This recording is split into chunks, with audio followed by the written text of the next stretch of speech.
Hello friends, welcome to legends YouTube channel. இன்றைக்கி நம்ம என்ன பார்க்க போகிறோம்னா டிஎன்பிஎஸ்சி அக்ரிகல்ச்சர் ஆஃபீஸர் ஜென்ரல் செக்ஷனை எப்படி அப்ரோச் பண்ணலாம் அப்படின்னு சொல்லிட்டு பார்க்குறோம். இதில் என்னென்ன டாபிக்ஸ் எல்லாம் பார்க்குறோன்னா காம்படிட்டிவ் எக்ஸாமுக்கு எப்படி படிக்கணும் அப்படின்னு சொல்லிட்டு பார்க்க போகிறோம். நெக்ஸ்ட்டு டைம் அலாட்மெண்ட், ஜென்ரல் செக்ஷனுக்கு எவ்வளோ டைம் அலாட் பண்ணணும், அக்ரிகி செக்ஷனுக்கு எவ்வளோ டைம் அலாட் பண்ணணும்னு பார்க்குறோம். அடுத்து ஜென்ரல் படிக்கும்போது என்னெல்லாம் பண்ணலாம் என்னெல்லாம் பண்ணக்கூடாது அப்படின்னு சொல்லிட்டு பார்க்க போகிறோம்.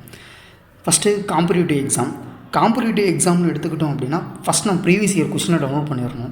எதுக்காக ப்ரீவியஸ் இயர் கொஸ்டினை டவுன்லோட் பண்ணுறோம் அப்படின்னா எக்ஸாக்டாக ப்ரீவியஸ் இயரில் கேட்ட கொஸ்டின் அப்படியே கேட்க போகிறதில்ல. இதுக்கு முன்னாடி கேட்ட எக்ஸாம்ஸில் எந்த பார்ட்லாம் இம்பார்ட்டண்ட்டாக கேட்டிருக்காங்க, எந்த மாதிரி கொஷின்ஸ்லாம் கேட்டிருக்காங்க அப்படின்னு சொல்லிட்டு ஒரு ஐடியா கிடைக்கிறதுக்கு அது ரொம்ப யூஸ்ஃபுல்லாக இருக்கும். நெக்ஸ்ட்டு சிலபஸ், ஜென்ரல் செக்ஷனாக இருந்தாலும் சரி, அது அக்ரிகல்ச்சர் செக்ஷனாக இருந்தாலும் சரி, சிலபஸை டவுன்லோட் பண்ணிடணும். நம்ம ஒரு டாபிக் படிக்க போகிறோம் அப்படின்னா நம்ம படிக்கிற டாபிக் சிலபஸில் இருக்கா அப்படின்னு சொல்லி ஒரு டைம் செக் பண்ணிக்கிட்டு பார்த்துக்கிறது ரொம்ப நல்லதாக இருக்கும். நெக்ஸ்ட்டு காம்படிட்டிவ் எக்ஸாமில் நோட் பண்ண வேண்டியது அப்படின்னா கட் ஆஃப் அப்படிங்கிறது நம்ம சும்மா நார்மலாக ஜென்ரலாக குவாலிஃபை ஆகிறது அப்படின்னு தான் சொல்லுவோம்.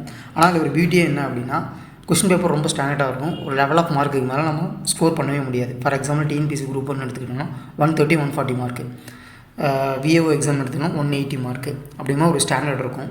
நம்ம அக்ரிகல்ச்சர் ஆஃபீஸருக்கு பார்த்தோன்னா 140 150 கொஸ்டின்ஸ் நம்மளால் கரெக்டாக எழுத முடியும்.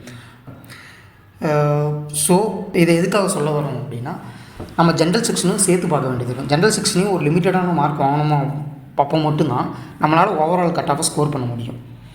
நெக்ஸ்ட் பார்த்தோம்னா டைம் அலாட்மெண்ட்டு, அக்ரிகல்ச்சருக்கு எவ்வளோ டைம் ஒதுக்குறது, ஜென்ரலுக்கு எவ்வளோ டைம் ஒதுக்குறதுன்னு ஒரு கன்ஃபியூஷன் இருக்கும். இதை சிம்பிளாக முடிவு பண்ணிடலாம்.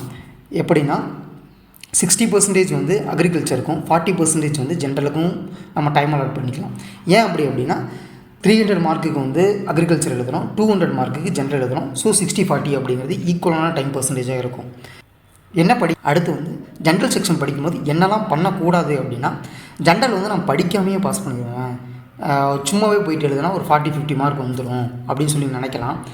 ஆனால் இப்படி போகலாம். ஆனால் அதில் என்ன பிரச்சனை வரும் அப்படின்னா இப்போ ஃபார் எக்ஸாம்பிள் நம்ம அக்ரிகல்ச்சரில் வந்து ஒரு 140 கொஷின்ஸ் கரெக்டாக எழுதுனா 210 மார்க் கிடச்சிரும்.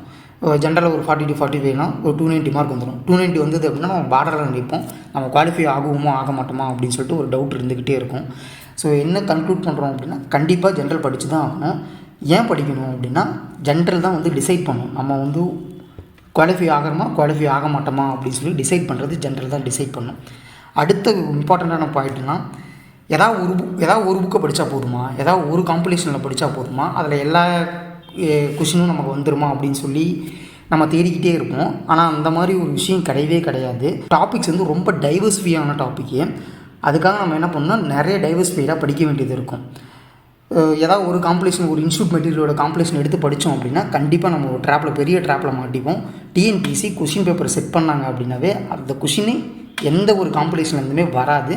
கொஷின் பேப்பரை செட் பண்ணி முடிச்சுட்டு பலகாரிசம் அப்படின்னு சொல்லிட்டு ஒரு சாஃப்ட்வேர் ரன் பண்ணி எந்த காம்படிஷன்லையும் வராத மாதிரி பார்த்து தான் கொஷின் பேப்பரே எடுப்பாங்க. ஸோ எந்த ஒரு காம்படிஷன் பின்னாடியும் ஓடாதீங்க. அடுத்து என்ன பண்ணணும் அப்படின்னா உங்கள் ரிசோர்ஸஸை ரொம்ப லிமிட்டட் பண்ணிக்கோங்க.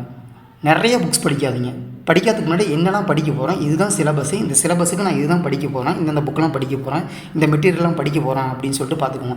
ஃபார் எக்ஸாம்பிள் அக்ரிகல்ச்சருக்கு நம்ம அக்ரிடெக் போர்ட்டலில் இருக்க பிரின்சிபலோடைய மெட்டீரியல்ஸு, இல்லை அப்படின்னா நம்ம தமிழ்நாடு கவர்மெண்ட் ரிலீஸ் பண்ணுற மெட்டீரியல்ஸு, நம்ம ஜென்ரல்னு பார்த்துக்கிட்டோம்னா சமச்சீர் கல்வி புக்கு, இந்த மாதிரி என்ன பண்ண போகிறோம் அப்படின்னு சொல்லி பார்த்துக்கணும். அடுத்து ரொம்ப முக்கியமான பாயிண்ட் என்னென்னா ஜென்ரலில் நமக்கு 25 மார்க்ஸ் வந்து மேக்ஸ் கேட்க போகிறாங்க அப்படின்னா அட்லீஸ்ட் நம்ம 20ஆவது ஸ்கோர் பண்ணோன்னா தான் நம்மளால் குவாலிஃபை ஆக முடியும். ஸோ மேக்ஸ் ரொம்ப ரொம்ப இம்பார்ட்டண்ட். நெக்ஸ்ட் வீடியோவில் சப்ஜெக்ட் வைஸ் எப்படி படிக்கணும், சிலபஸை எப்படிலாம் அப்ரோச் பண்ணணும் அப்படின்னு சொல்லிட்டு பார்க்கலாம். அதே மாதிரி லைவ் கிளாஸஸ் கண்டக்ட் பண்ணலாம் அப்படின்னு சொல்லிட்டு ஒரு ஐடியாவில் இருக்கும். ஏதாவது டவுட் அப்படின்னா கீழே கமெண்ட் பண்ணுங்கள். நம்மளோட டெலிகிராம் சேனலில் ஜாயின் பண்ணுங்கள். லைக் பண்ணுங்கள், ஷேர் பண்ணுங்கள், சப்ஸ்கிரைப் பண்ணுங்கள்.